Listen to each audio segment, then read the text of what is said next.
Vamos falar agora de mercado de trabalho. A taxa de desemprego aqui no Brasil ficou em 11,1% no primeiro trimestre desse ano e atinge quase 12 milhões de pessoas. Esses dados foram divulgados hoje pelo IBGE e o número mostra uma estabilidade em relação ao período anterior. Para repercutir esse assunto, que é tão importante para todos os brasileiros, para a nossa economia também, vamos conversar agora ao vivo com o economista sócio da LCA Consultores, o Cosmo Donato.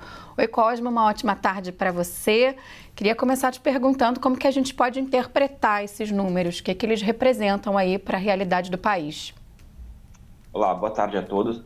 Bom, a gente teve uma divulgação aí de taxa de desemprego que, apesar de ter mostrado uma estabilidade na passagem de um trimestre para o outro, não necessariamente significa uma notícia ruim, tudo bem? À medida que a gente vai entrando, cada vez mais para dentro do ano, ao longo do semestre, o usual seria você ver essa taxa subindo um pouco. Então, uma estabilidade, ela não necessariamente ela acaba sendo uma notícia ruim.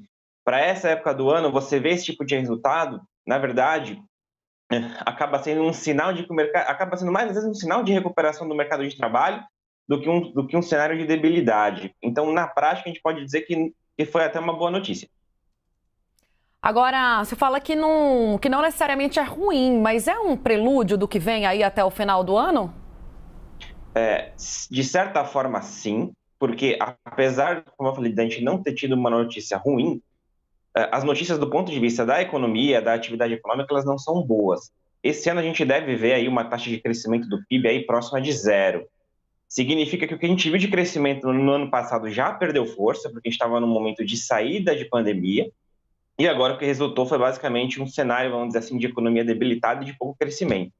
Pouco crescimento ele é ruim para o emprego. Então, se a gente sair um pouco dessa visão de curto prazo, do dado que foi observado, e ver as perspectivas que a gente tem até o final do ano, elas não são boas para o emprego. A gente deve ver aí, de fato, talvez uma queda contínua dessa taxa, mas aí uma queda muito tímida, aí, resultando num desemprego alto até o final do ano. Eu ia te perguntar justamente sobre essa questão da pandemia, né? A gente está num cenário de reabertura, muitas atividades retornando aí ao funcionamento relativamente normal. E o que a gente pode interpretar disso é que agora esses números, né, demonstram uma certa retomada ou a gente ainda precisa conferir, né? Já que para o fim do ano o cenário não deve aí ser tão positivo.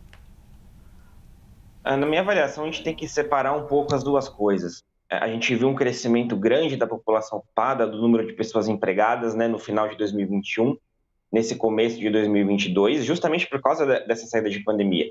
Só que, à medida que a gente avança, a saída das restrições já vai ficando para trás, a rotina das pessoas, das famílias, dos padrões de consumo já voltou ao normal, esse movimento ele começa a perder força.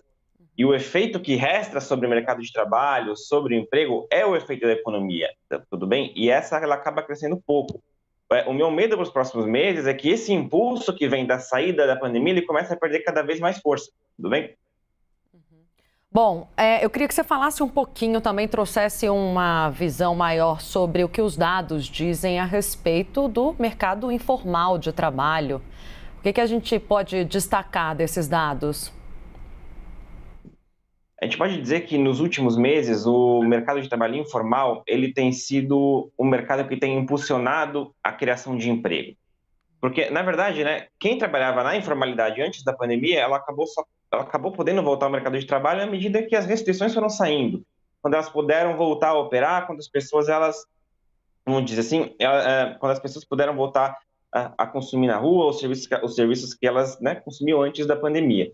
Então, nesse momento, isso tem sido o que tem dado impulso para recuperar, pelo menos a renda, uma renda parcial que essas famílias elas tinham antes da pandemia. Então, a gente está sim vendo criação de emprego com carteira assinada, a gente não pode negar isso, mas nesse momento ainda, a criação, esse aumento de taxa de informalidade é um movimento aí que veio para ficar e deve persistir até o final de 2022. Pelo que você está explicando, uma tendência nesse momento ainda muito necessária, claro, especialmente por conta do reflexo do que a gente atravessou durante a pandemia. Conversamos agora com o Cosmo Donato, ele que é economista, sócio da LCA Consultores. Muito obrigada. Seja sempre bem-vindo. De nada, um abraço.